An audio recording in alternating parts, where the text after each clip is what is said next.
Oh, Recording in progress. about time. It's 2 years of trying to get this thing going. But so first things first. Well, one, I know it's bouncing back and forth between my house and here through that podcast. But today, I happen to have somebody that is very big in the fitness industry here on Long Island. You follow me. You've been following me for a while. You definitely know who this guy is, at least. If you're in the fitness community on Long Island, you definitely know who this guy is. I'm going to let him introduce himself and talk a little bit about what is going on. People, Dustin Calendar, known for DC Sports Apparel, Drive for What Moves You Apparel. Also have my photography and videography business, Flashes by DC. So doing that as well. So what got you into the whole photography business now? You've been killing it in the clothing industry, so now is this another venture off? Yep, it's another venture off. Funny story, to try to make it short. We got time here to make it short. Okay. So when I started the clothing business, I had nobody to take photography of my models and everything.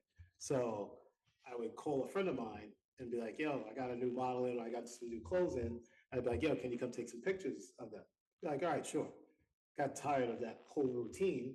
And I was like, you know what? I'm tired of calling my friend Anthony. Let me start doing it with my phone. So I started doing it with my iPhone. Okay. Sure enough, I was like, all right, the pictures are okay, but like I wanted the quality to be a little bit better. So I was like, you know what? Let's spend a little bit of money and buy a camera. Bought a camera, just started dabbling in it more. I started taking the pictures, all of the clothing and stuff like that. And I was like, it was kind of fun. How long ago was that? I want to say 6 years ago. Okay. Then slowly but surely started getting more and more into the whole photography thing, taking pictures of everybody. So then it got to the point where I'm shooting all of my models now, and everybody liked what I was doing and liked the pictures, and I was really getting into it. And I'm a nerd. Like when I get into something, I'm obsessed. I got to learn everything about it. Mm-hmm. So I'm like, all right. So that small little camera got upgraded to a new little bit better camera, and then that new little bit better camera got upgraded to the big boy. And surely but slowly, 2.5 years ago, I decided to leave my 9 to 5 and be like, you know what? I'm going full-time photography now. Damn, and now for the last 2.5 years. Full-time photography, videography. So where do you see yourself going with this? Do you see yourself continuing like just okay, like this is full throttle now? Full throttle, full expansion, doing literally everything. Photography, videography, drone, creating content for people. Love it. Doing interviews like this.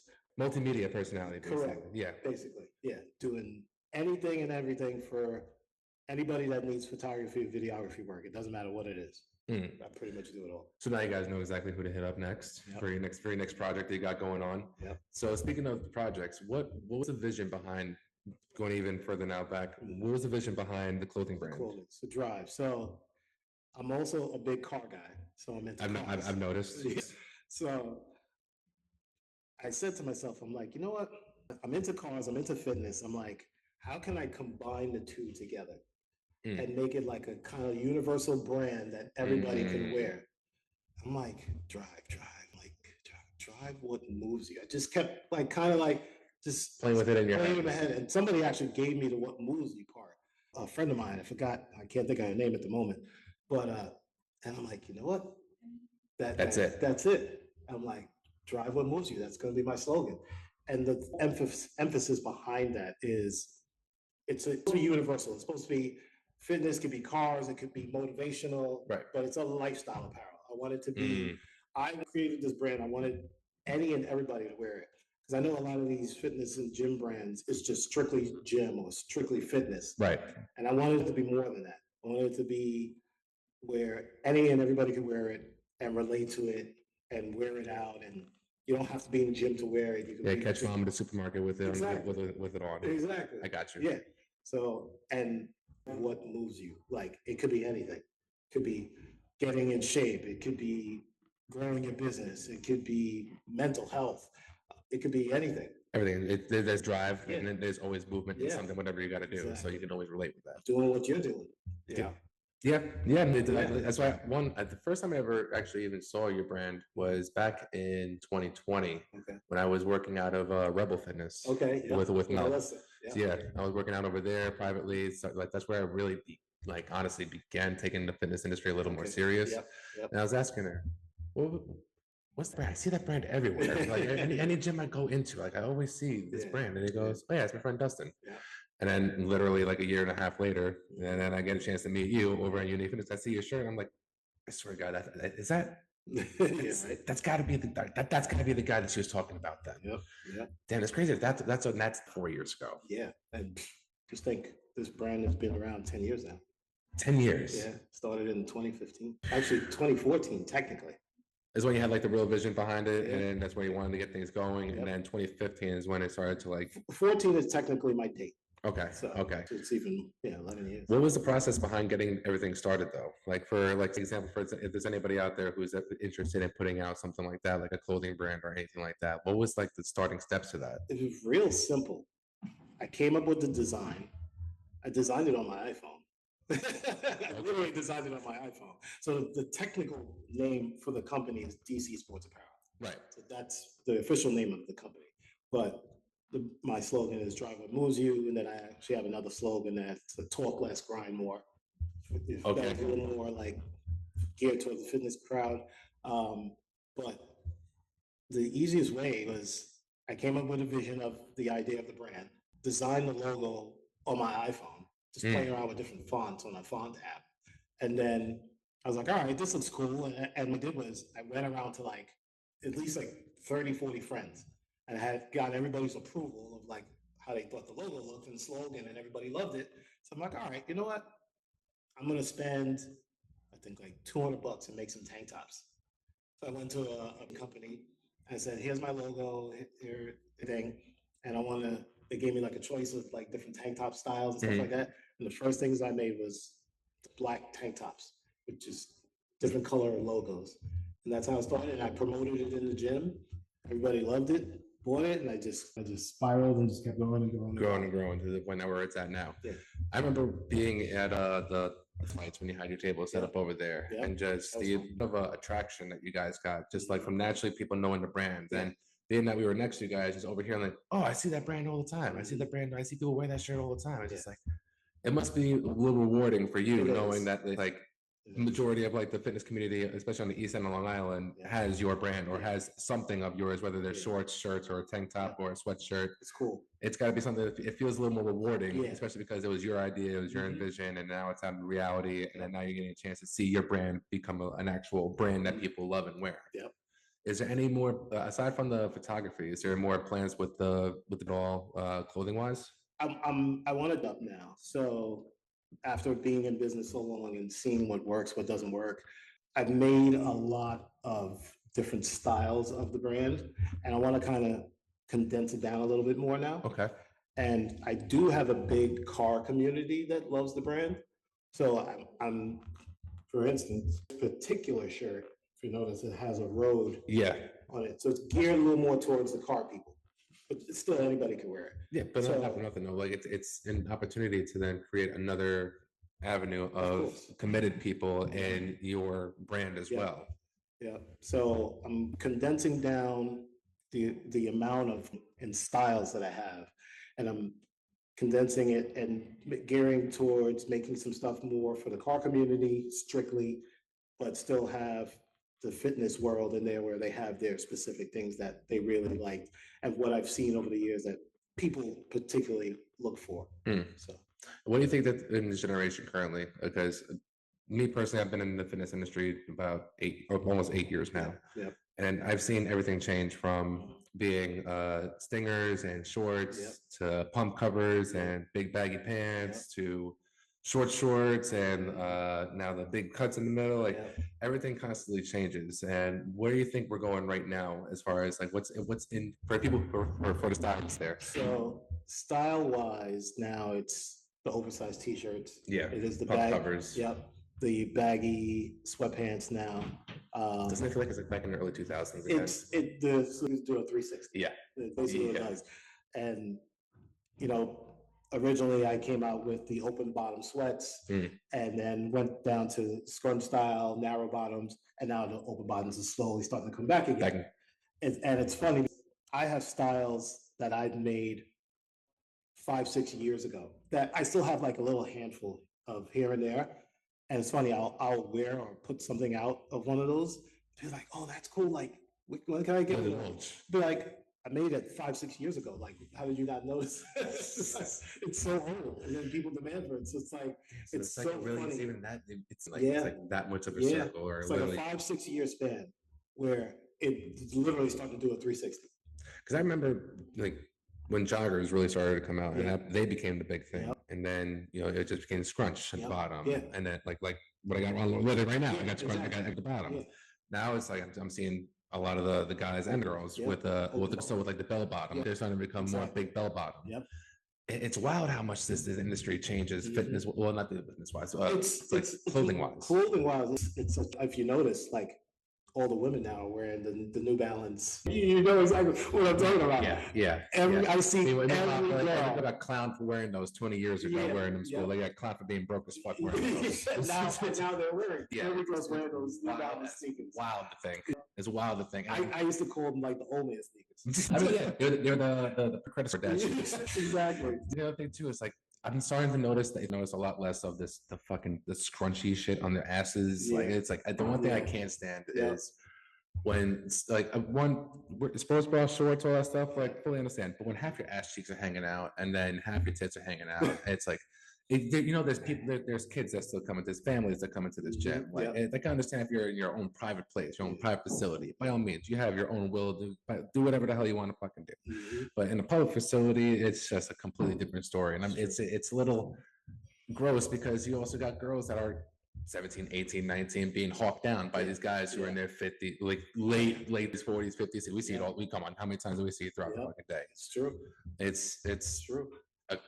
One, I hope that it becomes a little more of an eye opener to stop also making the industry I think sex based at least. Yeah. Because like it's killing the actual love bettering people versus like actually physically, not just wanting to look good so they can fuck better. I think and I'm sure some of the women can attest to this. Some of the women feel good when they could wear stuff like that because maybe they did a transformation where maybe they were overweight and now they're in shape and they want to wear stuff like that and feel sexy, and I guess it's good to a certain extent. I fully understand. Someone else, like when I went through my own transformation and dropped 106 pounds, and I felt good and I'm wearing a stinger finally, and like being able to have my back out or having my chest a little bit more exposed.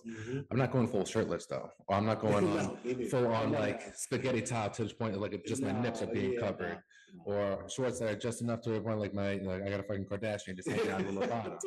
Like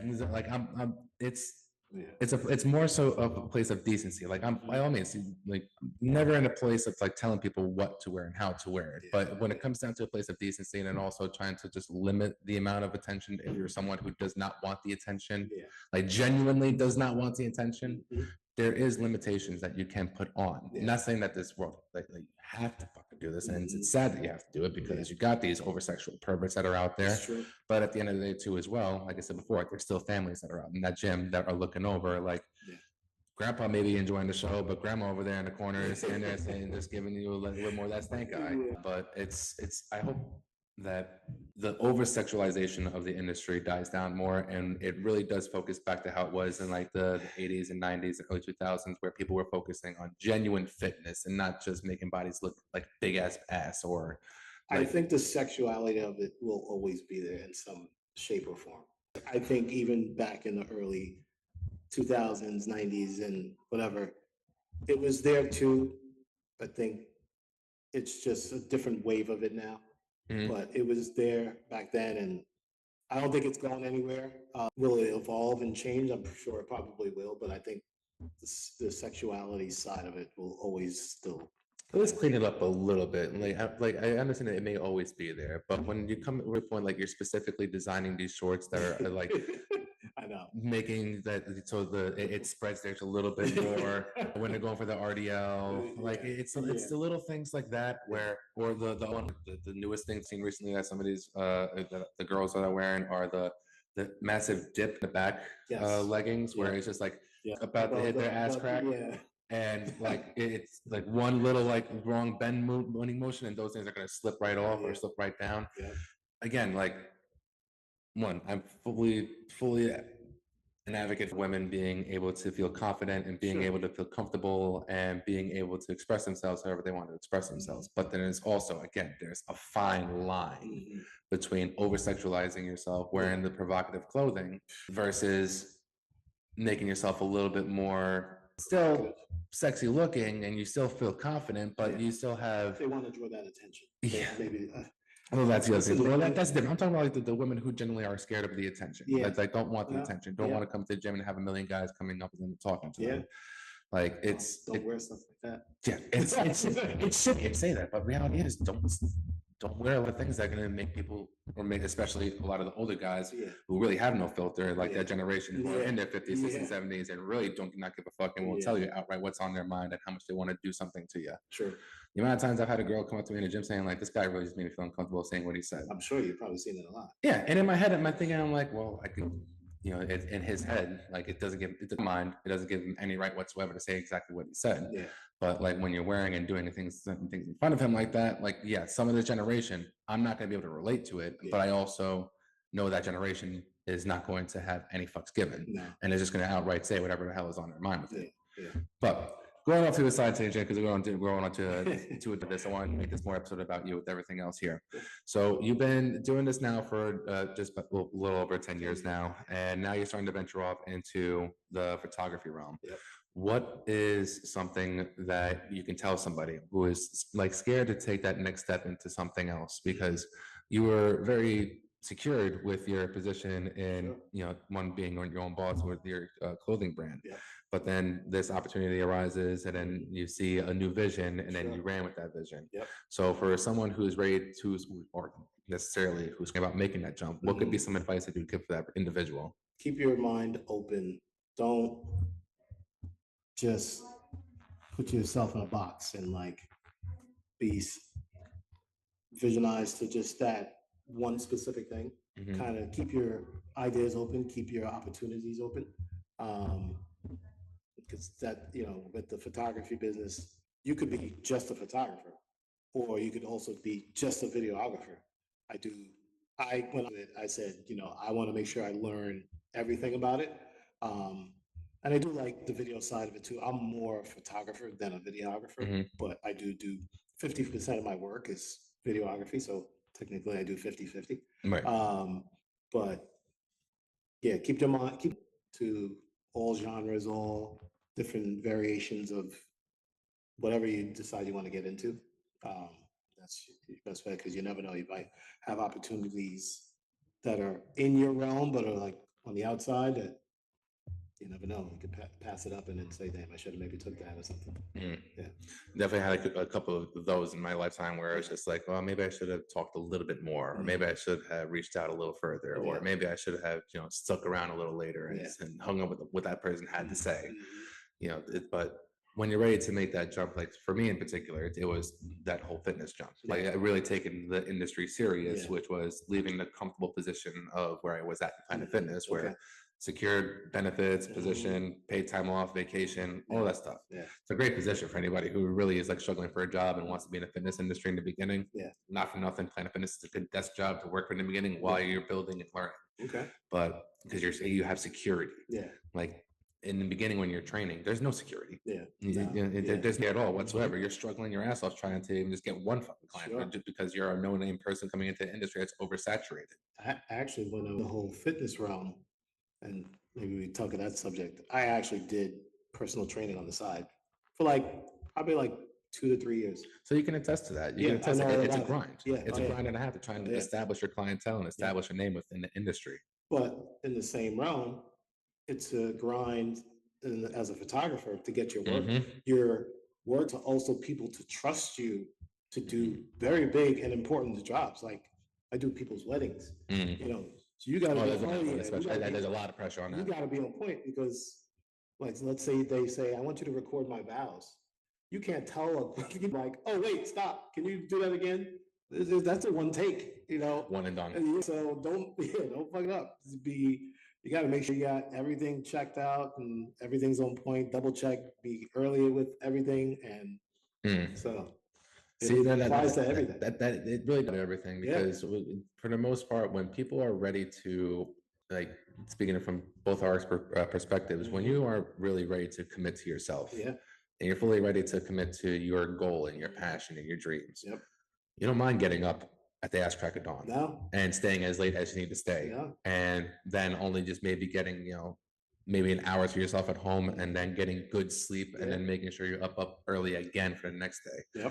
I mean, when in the beginning of the industry, especially when I first started working at Unique, I spent as much time as I can there, just talking to people, hanging out, getting people to know my name, getting people to know my story. So that this way, when they come talking to me, they need somebody to talk to. There's always that key phrase, out of sight, out of mind. So kind of be the reverse of that. Let people see you constantly, talk to people, just be like, hey, what's going on? You just say hi. One of these days they might ask, like, who's that guy?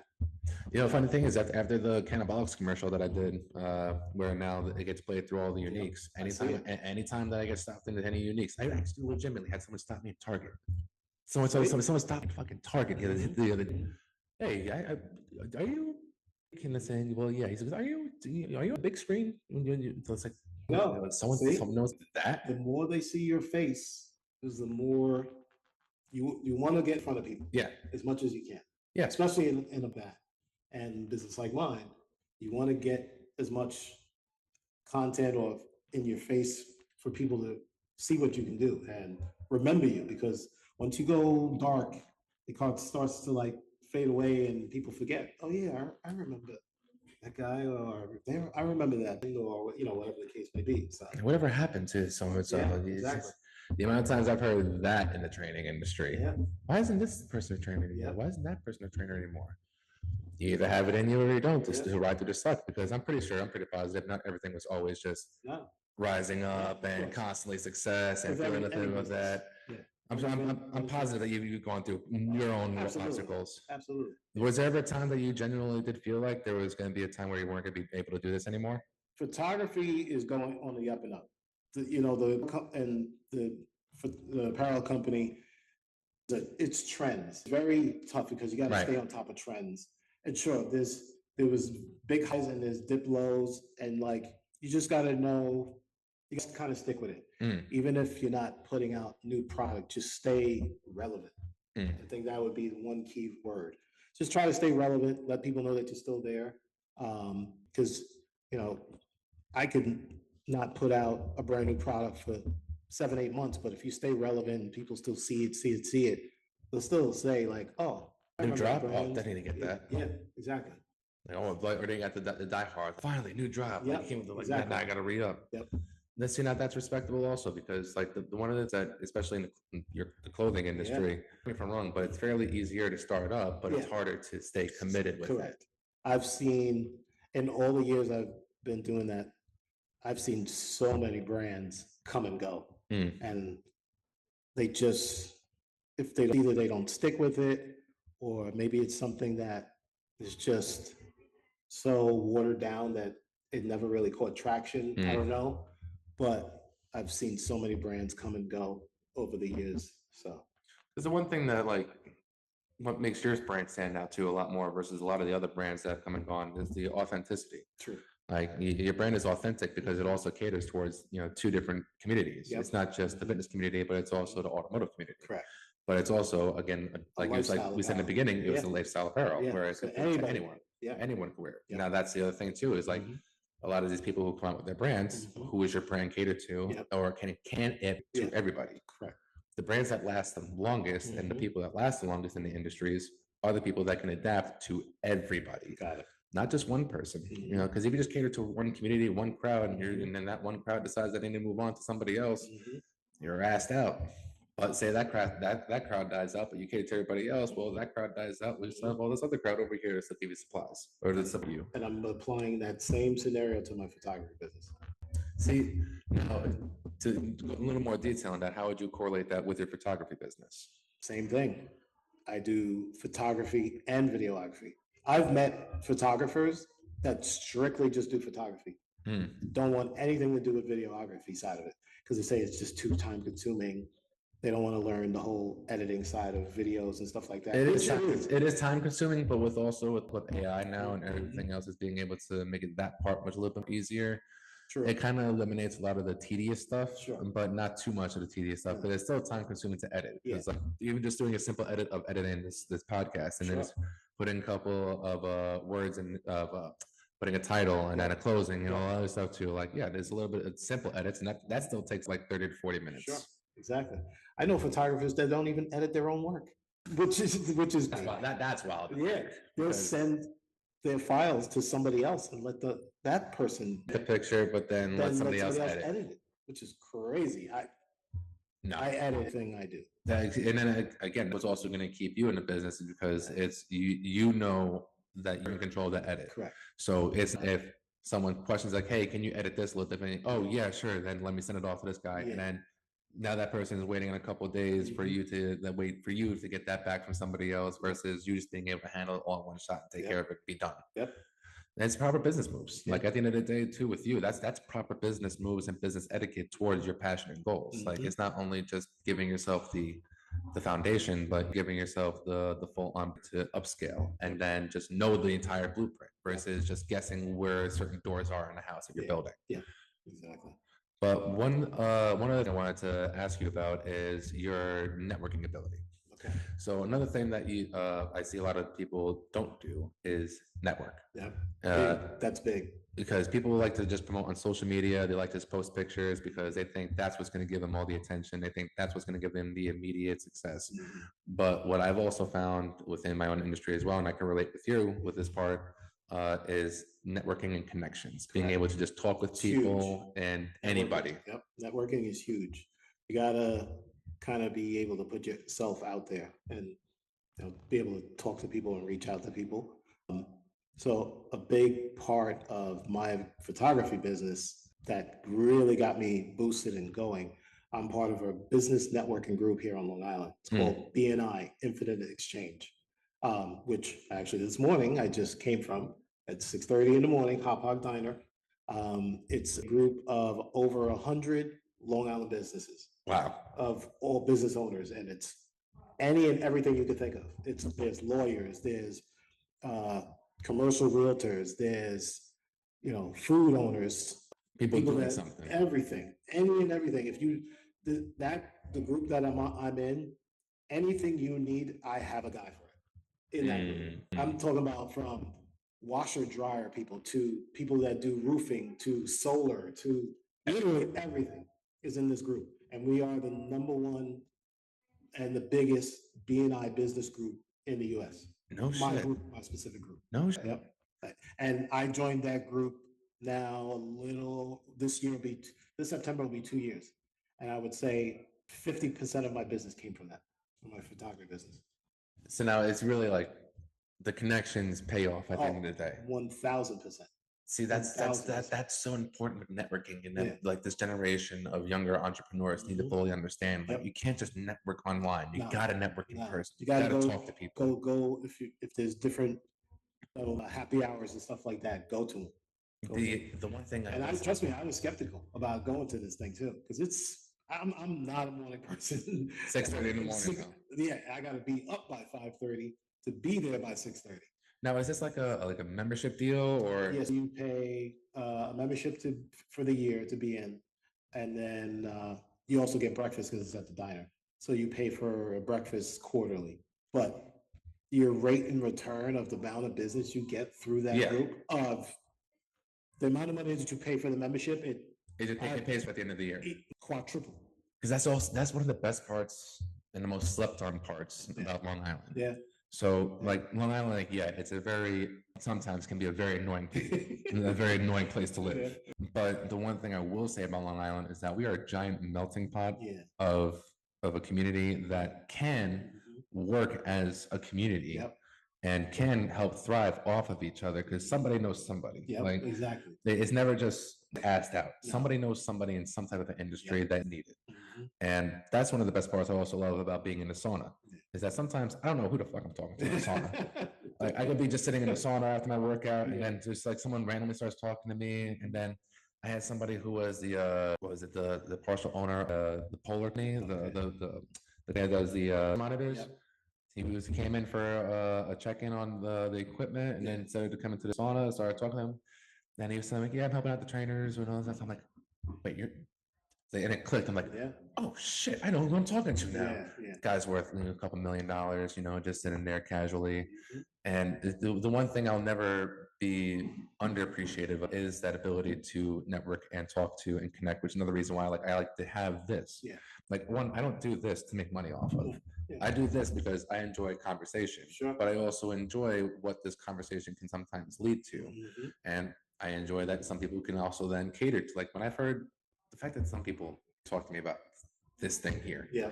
This thing with, like, only the select amount of subscribers that I have, and like the fact that some videos still actually do get decent traction, not like crazy traction, not thousands of views, but 100, but still a couple of hundreds of people that are around Long Island that I still run into and talk to me about these kind of things. Yeah. The one thing with this, like, it gives me the ability to ask these type of questions, but then also my own sake, where it's just like, okay, well, if I decide to do something like this, or if I decide to network into that, I can always reach out to this, and I can always talk to this person about that. The best, most successful traders that I know, day traders. I had him on here also. I had him and his boy Newski doing talking about financial literacy. And then he helped me out and really got me going into the whole stock game and the portfolio, because I wanted to invest more and learn in that. And I would have known half the stuff I wouldn't have known now if it wasn't for him and having him on here randomly. Some of the people that I've had on here, I met for the first time, just sitting on having a conversation. So, like, being able to just talk and network is so important when it comes down to the entrepreneurship and really wanting to take your own business and your own mentality towards whatever you're happy with, your passion, your goal, to that next level. When it comes down to that whole networking, though, that how did you get introduced into it? Yeah, a friend of mine approached me, and he's like, I want you to come down to this group that I belong to in the mornings. He didn't really tell me what it was, and so I kind of had an idea because I wanted them before. I'm not gonna say any names, but I didn't really like how it was organized and how I felt when I went there one time. So I was like, nah, this is not for me. So then my good friend of mine reached out to me and told me about it, like literally like maybe 3-4 weeks later. And he didn't tell me what it was at first. He kind of just said, come down, check it out. Sure enough, when I went down, it was kind of the same kind of style of group, but the vibe was completely different. And I was like, all right, this seems like a pretty cool group. And give you a 2-week trial visit to like come down, check it out. And if you decide you want to join, you put in an application. I went the second week. They were looking for an event photographer because I'm the event photographer of the group. I applied. They interviewed me. They asked me a bunch of questions. They even called some people that they went to check up on me, make sure I was no shit. Like they were legit. That's pretty free. Yeah, and it's been almost 2 years now. I've been in the group, and we have over 100 people, and I would probably almost 50% of the people already have used me in that group. So it's also like for something. It's another opportunity for you to really not only just like get people that they know, but also they are your clientele also. They're only my clientele, but then they refer me to people, and then I meet those people, and I meet other people because I do event stuff. And then they see my work and they're like, hey, can you do this? Can you do that? And it literally just spreads. See, that's so beautiful that we have something like that from Long Island. Because especially with the smaller businesses, the smaller communities, and with us being still attached to New York at the end of the day, the name of New York and the amount of monopolies that come down over here and try to take over mom and pops, or do take over mom and pops and just completely dismantle the Sunbelt Mall's prime example right there. Turning that into Amazon, I think. No, that's actually being turned into, I think, a Whole Foods. It got partially turned into a Starbucks. Got partially turned into a Citibank. Like it's already turned into like another a chain area. So like when it comes down to the next phase of the next 10 years, like I just would love to see that with all the vacancies that I see around Long Island and empty lots. Those get more bought up by the smaller businesses and communities because of us being able to have something like that where if someone needs to have 20 people show up, we'll make sure there's 40 people there. or if there's like someone's hosting this type of business party to talk about their next event business there, everybody shows up and listens. Like, and stuff like that is what's going to help the smaller communities and the mom and pops and the smaller names actually grow into something here on Long Island, not have to rely on a bank for a major loan to take out this much and then only just be somewhat successful and only reach this amount of success versus having community and versus having people that can actually vet for you, and also people that will be there to support you no matter what. Like that's so huge, especially like here on Long Island. Like it's so huge. So last thing I usually end up with the show is I ask a couple questions, and it's just 3 different questions, basic stuff. But what is 3 things that or 3 pieces of advice that you would give to anybody right now? It doesn't matter with anything. It doesn't have to correlate with just business, but just 3 pieces of advice that you can give to anybody that would be listening to this. Keep your opportunities open.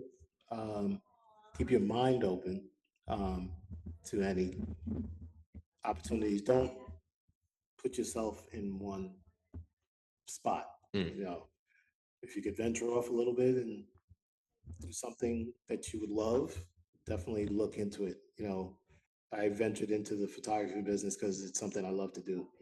I enjoy doing it. So definitely keep your options open and try to enjoy life as much as you can. That's it. Because your time is short. You never know. So try to enjoy life as much as you can. Your health. That's it.